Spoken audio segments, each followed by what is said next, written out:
Palavra da Semana com Mark Johnson. Episódio 26. Kit de sobrevivência urbano. Por quê? Original publicado no dia 18 de março de 2019. Hoje estaremos falando sobre a importância da sobrevivência e preparo. Em janeiro de 2019, tivemos o primeiro curso de sobrevivência urbana. Muitas perguntas surgiram em relação a esse tópico. Por que fazê-lo? Creio que Deus cuidará de mim?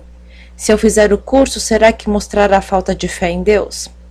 Falarei sobre essas perguntas e no final teremos testemunhos de pessoas que participaram do curso. Creio que temos anunciado esse curso de sobrevivência desde 2009. Se tiver perguntas, visite nosso website.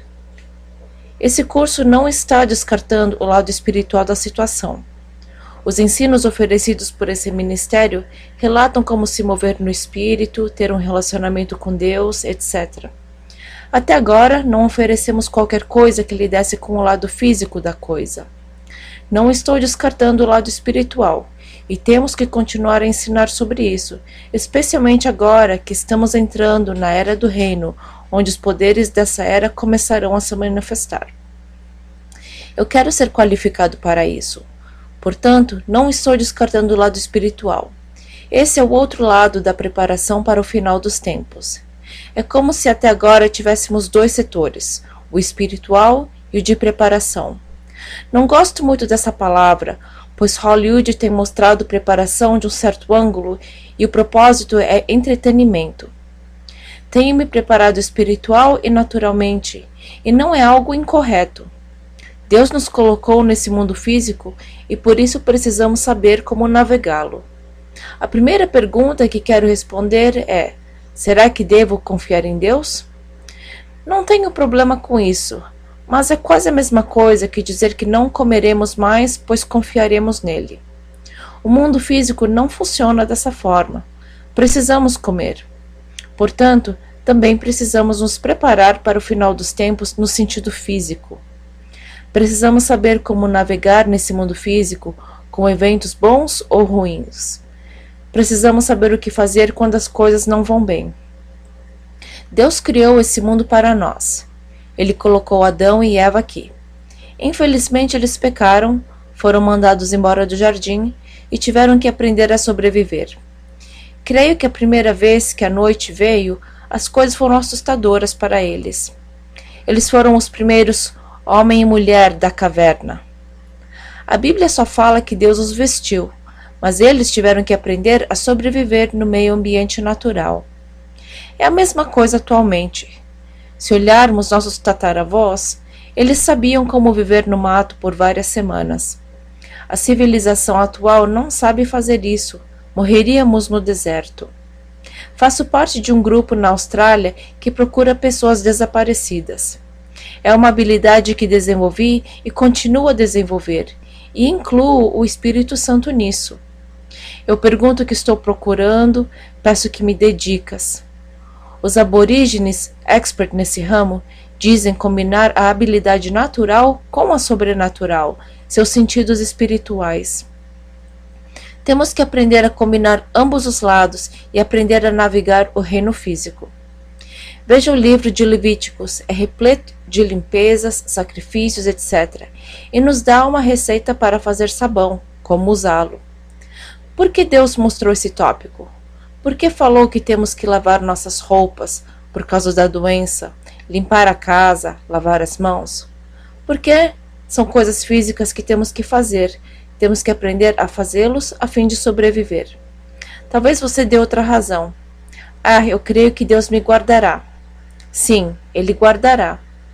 Creio que um dia, quando estivermos do outro lado e olharmos para trás, ficaremos assombrados com o número de vezes que o Senhor nos guardou de certas coisas e nem tínhamos ideia. Realmente creio que ficaremos chocados com o número de vezes que Deus nos salvou. Quando Ele enviou um anjo para nos direcionar para outro lugar ou nos manter na direção correta para não sofrermos um acidente. Estou falando sobre o lado físico. Conheço alguém para quem o Senhor disse que não precisa se preparar para o final dos tempos, tribulação, e que o guardará. Isso requer um certo nível de fé, mas se o Senhor disse assim, Que ótimo! Mas a mim, ele disse para me preparar outros e treiná-los nisso. Há os dois lados da moeda. Há pessoas para quem o Senhor disse que não precisa se preparar e eu não tenho problema com isso. Essa questão nada tem a ver com fé. Ele me deu uma mente e a usarei o máximo possível para poder sobreviver. Haverá um aspecto espiritual quanto a sobreviver à tribulação, e falarei sobre isso mais tarde. Somente o preparo físico não será o suficiente.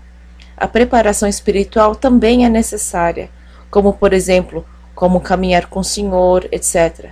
Sou a favor da edificação de ambos. Oséias 4:6.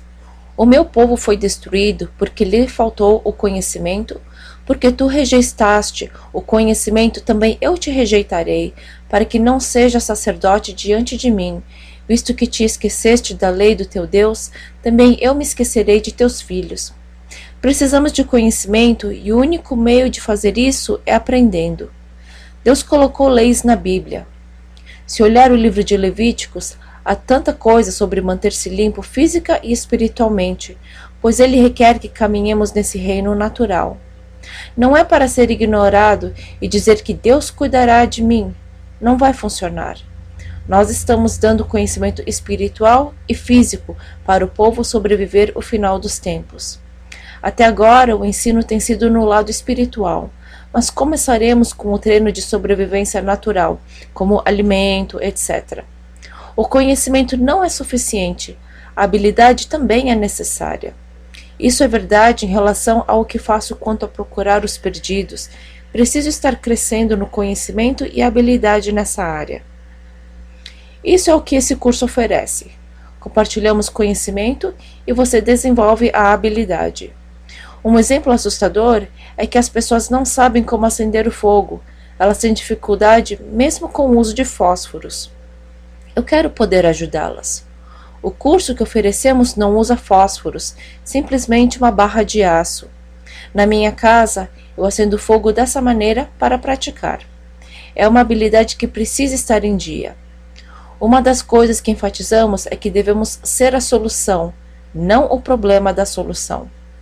Problemas aparecem, como por exemplo, algo pega fogo, ficamos presos por causa da neve. A questão é que você deixa de ser o problema e compartilha o conhecimento. Quando você pode ajudar outros, você pode testemunhar. Quando você pode aplicar o conhecimento e ter a habilidade que aprendeu para ajudar outros que estão enfrentando um problema, isso é um testemunho. Podemos dizer: eu pude salvar teu corpo físico, mas quem poderá salvar teu corpo espiritual? É um momento poderoso de testemunho. Quando uma pessoa acaba de ser salva fisicamente, elas ficam tão agradecidas. No entanto, há algo maior que precisamos dar: Jesus Cristo como Salvador. Poder ajudar as pessoas a ser uma solução para um desastre é algo poderoso para evangelizar. Lembremos-nos disso. Não queremos ser o problema. Não queremos ser a pessoa que pede socorro, mas queremos ajudar no resgate. Precisamos ter cuidado com a mentalidade oferecida por Hollywood quanto à preparação. Eles dizem: eu vou ajuntar as coisas para mim, segurar as coisas e manter guarda para proteger tudo que é meu. Assim é a mentalidade de Hollywood e é incorreta. Temos que descartar isso, pegar nossa habilidade, provisão e perguntar a Deus como Ele pode te usar. E Ele fará isso. Lembro-me da primeira vez que preparei tudo para dar meu testemunho. E após uma semana, Deus estava me usando nas ruas da cidade com o meu próprio testemunho. Ele pode nos usar quando nos preparamos, temos habilidade, conhecimento para ajudar outros. Ele nos usará. Vejamos Elias em 1 Reis 17, 11 a 14. E indo ela buscá-la, ele a chamou e lhe disse: traze-me agora também um bocado de pão na tua mão. Porém ela disse: vive o Senhor teu Deus, que nem um bolo tenho, senão somente um punhado de farinha numa panela e um pouco de azeite numa botija. E vês aqui, apanhei 2 cavacos e vou prepará-lo para mim e para o meu filho, para que o comamos e morramos. E Elias lhe disse: Não temas, vai e faze conforme a tua palavra. Porém faze disso primeiro para mim um bolo pequeno, e traze-mo para fora. Depois fará para ti e para teu filho. Porque assim diz o Senhor, Deus de Israel: a farinha da panela não se acabará, e o azeite da botija não faltará, até o dia em que o Senhor dê chuva sobre a terra. Que história tremenda sobre multiplicação, semeadura e ceifa no final dos tempos. Essa é a mentalidade que temos que ter no fim dos tempos. Temos que nos preparar para dar, crer e ter fé que Deus estocará. Muitas vezes indaguei o que teria ocorrido se aquela mulher não soubesse fazer bolos. Elias teria lidado com outra pessoa e pedido um bolo. Essa mulher teria perdido a oportunidade do milagre por não ter conhecimento e habilidade de fazer bolo. Em Gênesis 37, lemos a história tremenda de José. Deus o havia colocado no Egito durante o período onde Faraó teve um sonho e não podia interpretá-lo. José o interpretou dizendo que haveria fome por 7 anos e que deveria se preparar naquele momento. Deus tinha preparado tudo para que José estivesse ali. Israel não tinha alimento e teve que enviar seus filhos para comprá-lo no Egito. José estava naquele local, pois Deus o havia colocado ali. José comprou quase metade do reino porque o povo estava vendendo a terra a fim de obter alimento. Deus poderia ter criado um milagre para Israel e seus filhos, mas ele não fez isso. Desde o princípio, ele tinha planejado para que José estivesse no Egito e pudesse estocar todo o grão e prover para o povo. Ele poderia ter feito milagre para Israel e seus filhos, mas não foi assim. Vemos isso no futuro em Êxodo, onde Deus proveu água e pão para Moisés e Israel. Isso não é um problema para Deus, mas ele escolheu fazer outra coisa na situação de José. Por quê? Porque a história de José é uma história do final dos tempos. Vamos atentar para isso e nos preparar física e espiritualmente. Agora, vejamos o testemunho de algumas pessoas que fizeram esse curso.